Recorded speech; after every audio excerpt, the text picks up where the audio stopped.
Sibylla, where are you going? Are you going alone? This city... How much further?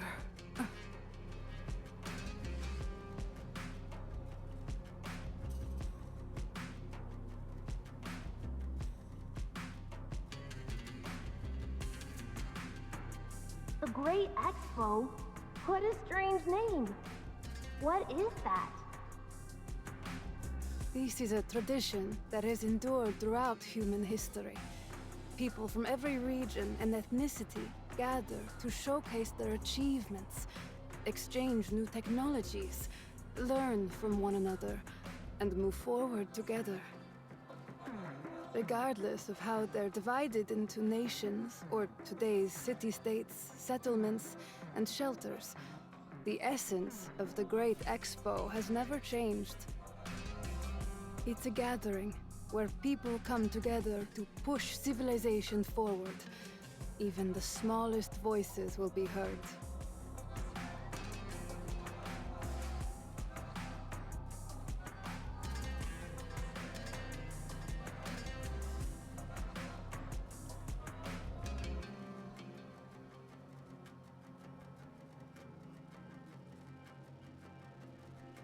But it's still a long way from here, and it'll be pretty dangerous, right?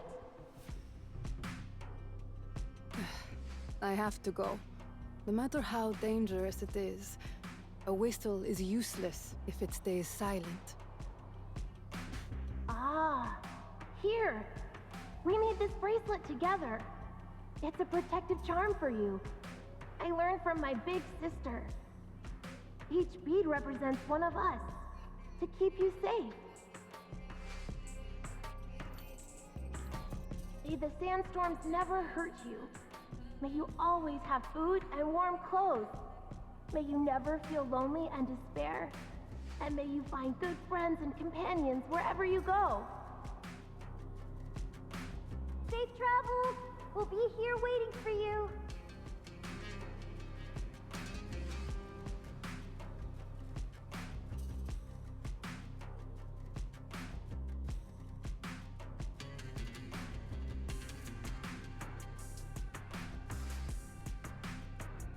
There's still a chance. Still hope. I must get into this city. I have to find that person. She will listen. She will help us. I must.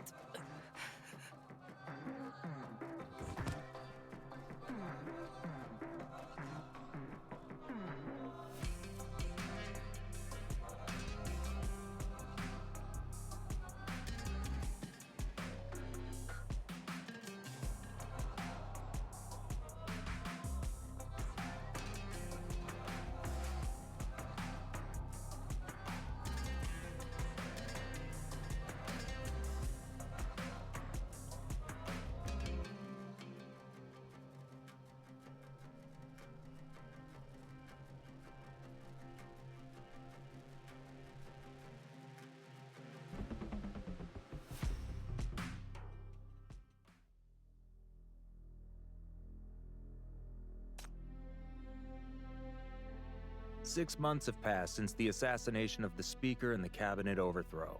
The 9th Agency has just completed its third round of citywide screening for Outland spies. Our investigations have covered 2,038 people, resulting in 198 suspects identified and 117 arrests. They're all bribed dis-city locals, mostly recruited through the dark web. They know nothing about their employers and only care about pocket change. In other words, the real mastermind stays well hidden.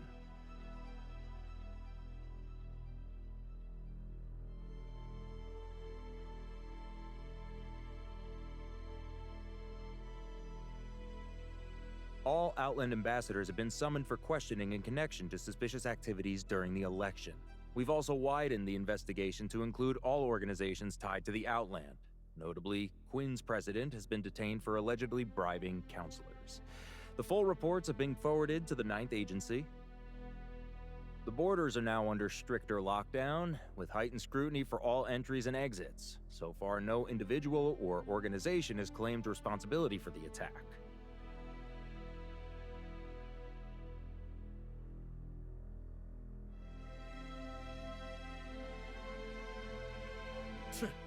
You expect criminals to willingly confess? Of course they're the ones who killed those people. The Outlanders couldn't wait to reap the benefits from it. With a prize like the new mine, Nirvana has been haggling with the Syndicans for over a year, only to stay empty-handed. The Outlands would be fools not to act. Letting Dis-City monopolize it is not an option. What's there to fear? War is simply another form of negotiation. The FAC has long since shifted its focus to mania defense.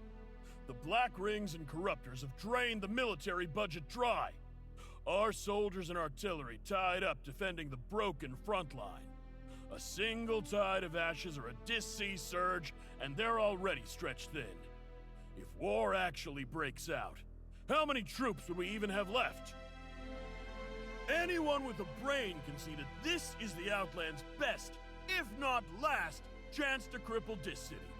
And yet, here we are, entertaining fantasies of the Great Expo, rolling out the welcome mat for thousands of them. Because this is a peace petition actively proposed by our ally Fraser, an outright refusal would damage the city's standing. We can use that as the official position to present. What I care about is that as the only friendly city-state that stood by our side during the last Outland War, Fraser has promised crucial intelligence, not just about the cabinet attack's true perpetrators, but about the world beyond our walls.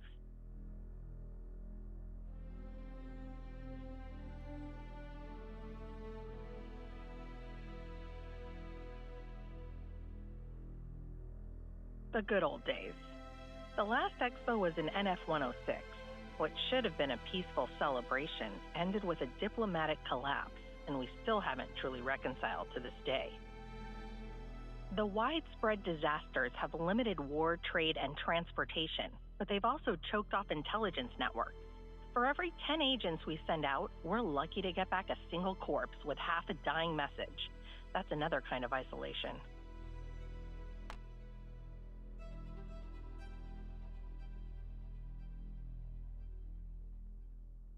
We hear blades being sharpened, yet we're still blind in this fog. This city needs real intelligence.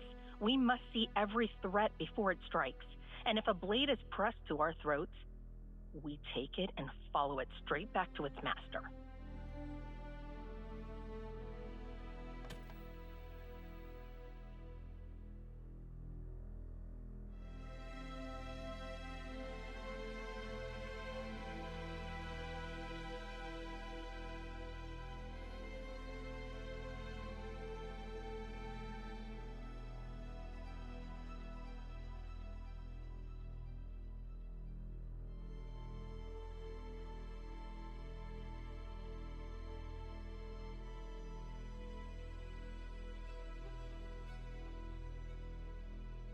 Please, Chief.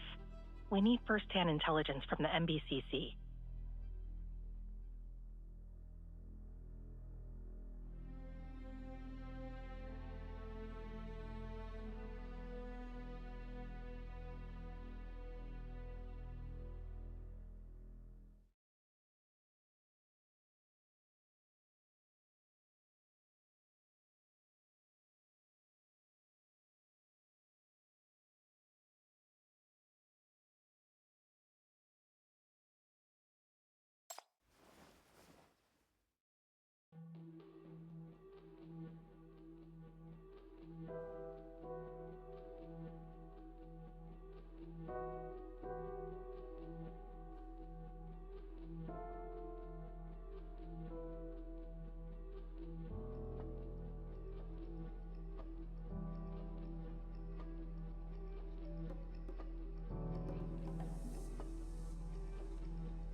this doesn't look good. This thing clearly isn't some amateur creation. It must have required massive resources and manpower to develop. Whoever's backing her is no small player. Hey, where's that spy now?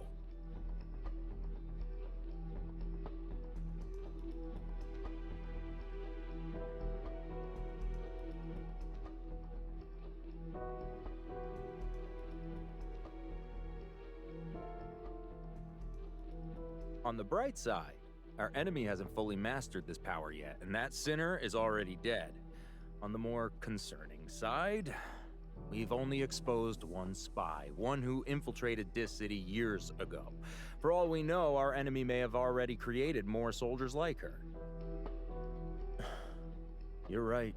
Intelligence is crucial. We need more intel from the Outlands.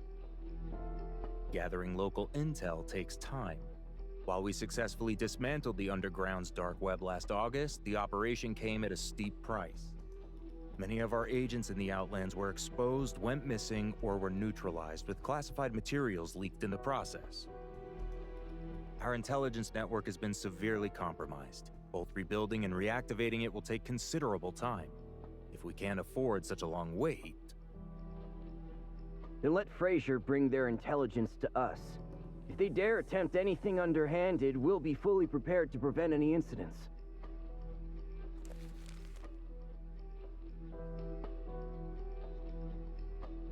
First, we'll segregate all Outland delegations entering under the Great Expo banner. Only a select group of high-ranking officials will be permitted inside city embassies as diplomatic envoys, while the rest will be housed in the Outland quarters, outside the city.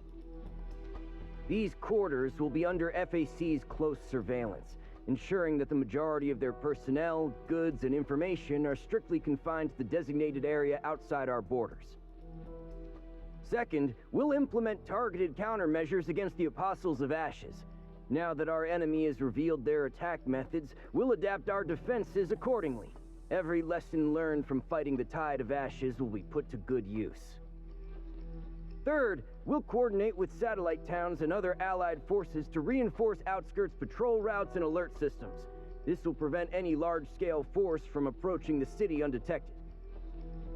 Simulations confirm that even if the enemy were to mobilize from the nearest city-state, traversing the calamity-stricken White Sands would exhaust their time and resources. Should conflicts erupt during the Great Expo, our existing defensive capabilities are more than adequate to protect our city.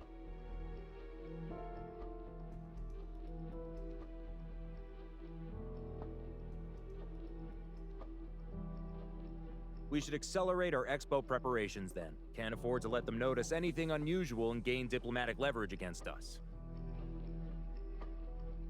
Naturally. History's greatest warmongers always drape themselves in peace banners first. But better to lull their enemies into complacency. Time to see who can stand till the end in this game. Since Frazier has managed to persuade several minor factions to share intelligence and mend relations, we should capitalize on this opportunity to sort out friends from foes and gain a clearer assessment of the situation. Looking on the bright side, if nobody causes trouble and the Great Expo proceeds smoothly, this could be exactly what the hypercube economy needs. Nirvana has been particularly enthusiastic about this prospect.